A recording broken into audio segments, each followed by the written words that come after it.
So this next mobilization is for the serratus anterior, okay? Many of you may know this as the boxer muscle, okay? It's the muscle that looks like these finger-like projections underneath the, in between the lat and the pec.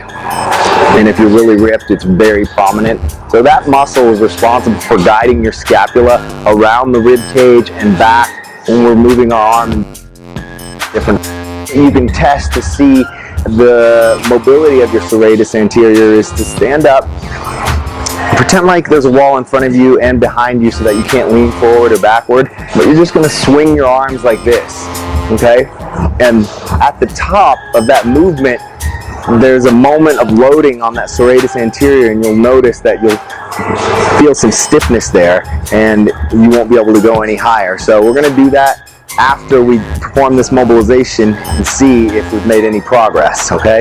So get yourself a round ball. Maybe I like to use the Supernova. Some people like to use the Orb or even a smaller ball. Any of that will work, but the smaller the ball, the more rigid the ball, the more painful it's going to be. So if you're a glutton for punishment, grab yourself a lacrosse ball, all right?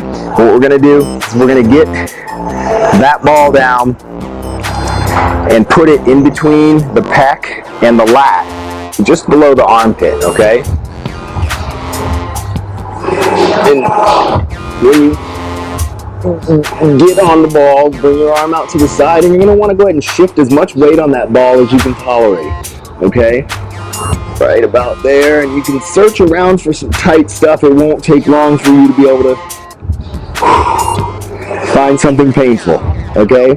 And when you get there, you can employ some of that informed freestyle that we talk about. So maybe some contract, relax. I'll take a big breath in. Squeeze my fist. 1, 2, 3, 4, and relax. And exhale. And that just got a lot more painful. Whew. Okay? And you can also use some flossing techniques.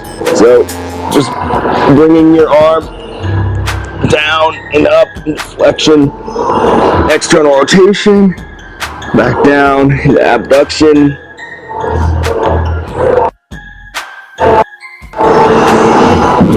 That you feel like is going to help.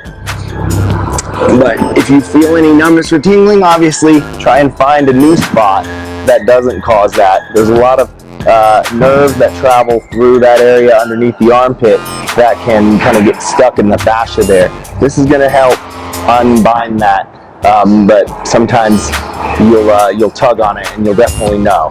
Okay, so I'd spend about 3 minutes on that, depending on what your issue is, or as prescribed.